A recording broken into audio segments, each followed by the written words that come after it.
message ce soir, alléluia. Et quand ceci s'élève, alléluia, je vais vous demander d'acclamer le nom du Seigneur Jésus-Christ, de pousser des cris de joie, alléluia. Je sais que le Seigneur lui a donné un message pour le peuple de Saint-Michel ce soir, alléluia. Alors nous allons inviter le frère Abraham de venir nous donner le premier message.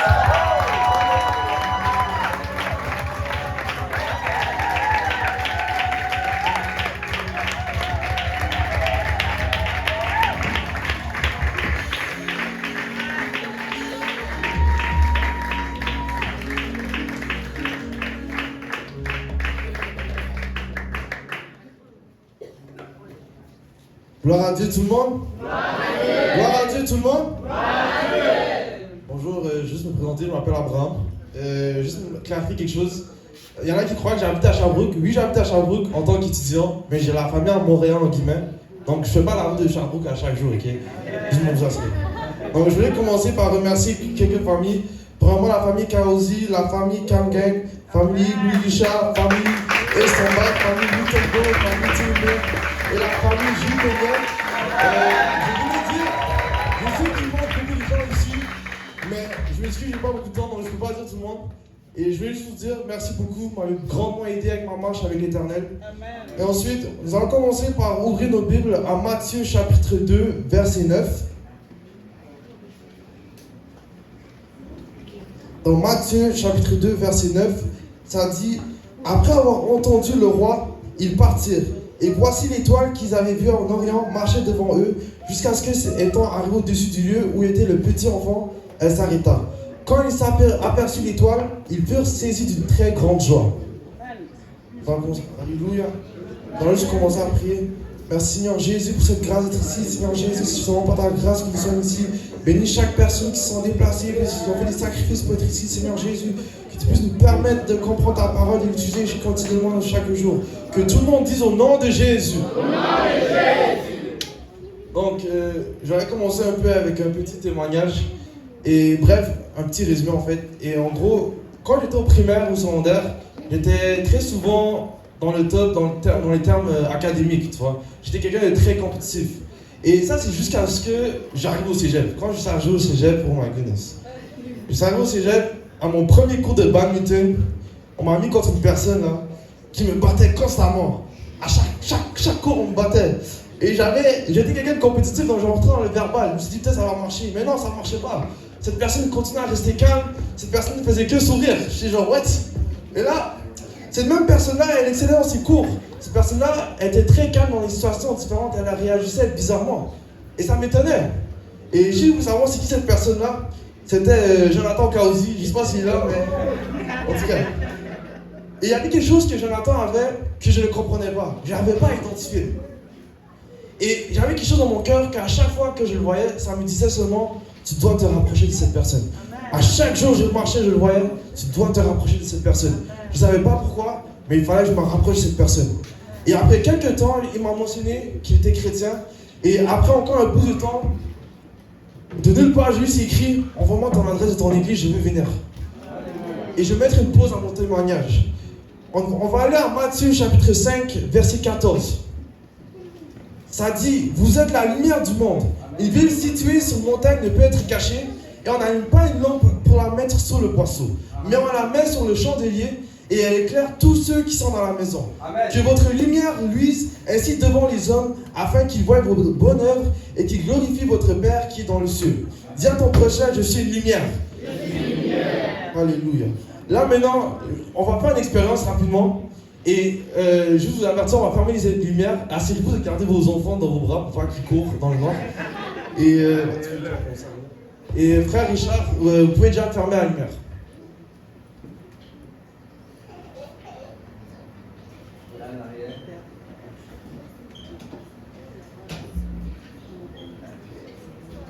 Ah, c'est silencieux.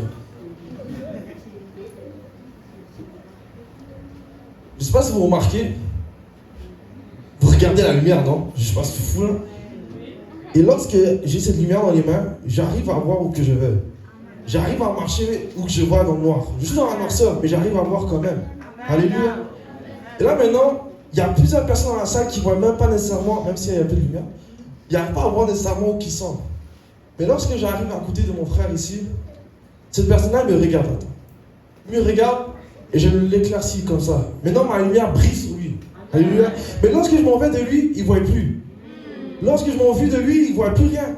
Mais je ne veux pas, ça c'est injuste. Je veux qu'il y ait une lumière. Donc lorsque je m'approche de lui, je lui dis, allume ta lumière. Et là maintenant, il a sa propre lumière dans les mains. Et là maintenant, cette personne, lorsqu'il continue, il s'en va voir un autre frère. Il s'en va voir un autre frère. Il lui dit, allume ta lumière. Un autre frère a la lumière. On a trois lumières actuellement. Et même quand vous avez remarqué, regardez derrière vous. Juste crie, allume ta lumière. Je ne sais pas pourquoi je cette frère-là là-bas. Je suis extrêmement loin de lui, mais il est capable d'avoir sa lumière allumée. Puisque j'ai répondu à la parole, alléluia. Frère Richard, vous pouvez allumer la lumière. Et mon point ici, c'est de dire, la lumière n'a pas besoin de faire du bruit pour attirer l'attention. Juste à cause qu'il y avait de la lumière, vous étiez attirés. Et lorsque je marche, j'arrive à voir. Et maintenant, lorsque, alléluia, j'allume la lumière, en tout cas. Alléluia. Jonathan, alléluia, je veux tout mon père, Jonathan. Jonathan n'avait même pas besoin de me dire quelque chose. Il n'avait même pas besoin de me parler. Je savais qu'il y avait une lumière que Dieu avait brillé en lui. Alléluia. Et lorsque nous allons dans Actes chapitre 13, verset 47, ça dit, car ainsi nous a ordonné le Seigneur. Je t'ai établi pour être la lumière des nations, pour porter le salut jusqu'aux extrémités de la terre. Et lorsque je reviens sur le chapitre 2 de Matthieu, le début du chapitre racontait que les rois mages venaient adorer le nouveau-né Jésus. Ils ont suivi quoi? Une étoile. Une étoile qui ne brille pas n'est pas une étoile. Pourquoi les mages voudraient marcher quelque part qui fait noir? Ça ne fait pas de sens. Ils ont allé chercher la lumière. Alléluia. Et voilà le titre de mon message. La lumière en toi, le fondement d'une tente plus grande. Alléluia. Et maintenant, de retour à mon témoignage, lorsque je me suis rapproché de mon frère Jonathan, cette lumière ne faisait que rayonner sur moi. Quand j'étais sur frère Thierry, quand je priais sur lui, il n'y avait pas la lumière. Il fallait maintenant que j'acquérisse cette lumière en moi. Alléluia. Et dans Psaume chapitre 37, verset 5, ça dit, recommande ton sort à l'Éternel, mets en lui ta confiance et il agira. Il fera paraître ta justice comme la lumière et ton droit comme le soleil à son midi. Ce verset affirme avec force que la foi est indissociable de l'action. Mettre confiance en Dieu n'est pas seulement mental. Tu dois faire une action. Alléluia. Et comment avoir cette lumière? Comme mon frère Thierry l'a fait. Quand je lui ai dit, allume ta lumière, il a obéi. De la même manière, il faut obéir à la parole. Il n'y a pas 10 évangiles, il n'y en a pas 3. Il n'y en a qu'un seul. Alléluia. Et dans l'évangile, ça dit, premièrement par la repentance, par le baptême d'eau au nom de Jésus, et ensuite par le baptême d'esprit. Et lorsque je dis le baptême d'eau au nom de Jésus, c'est vraiment important. Je viens personnellement d'une famille trinitaire et je me suis baptisé au nom du Père, du Fils et du Saint-Esprit par mon propre Père. Et j'avais vraiment peur des conséquences lorsque j'ai appris cet évangile. J'avais peur des conséquences, mais j'ai quelque chose à vous dire, Jésus est plus grand que ses conséquences. Alléluia. Jésus est plus grand que les défis. Alléluia. Les défis ne sont pas suffisants pour te sauver.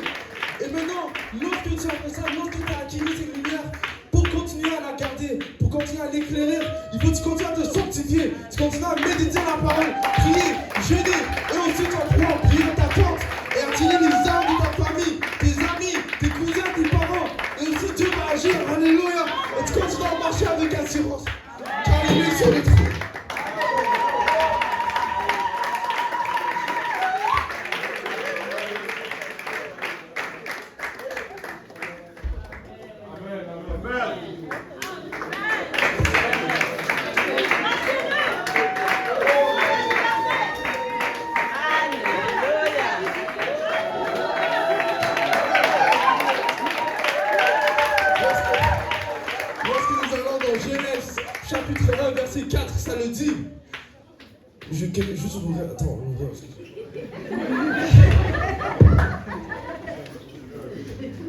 Ok, Dieu vit que la lumière était bonne et Dieu séparait la lumière d'avec les ténèbres.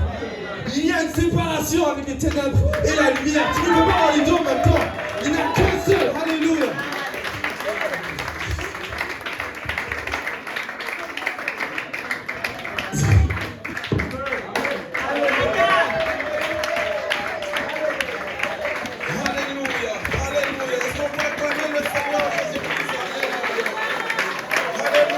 Est-ce que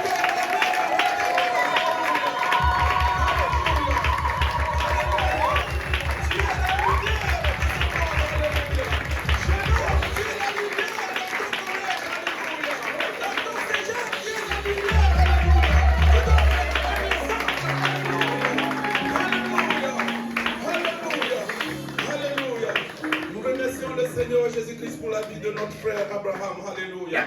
Moi, je pensais qu'il était seulement bon dans la musique, mais c'est un vrai prédicateur. Alléluia.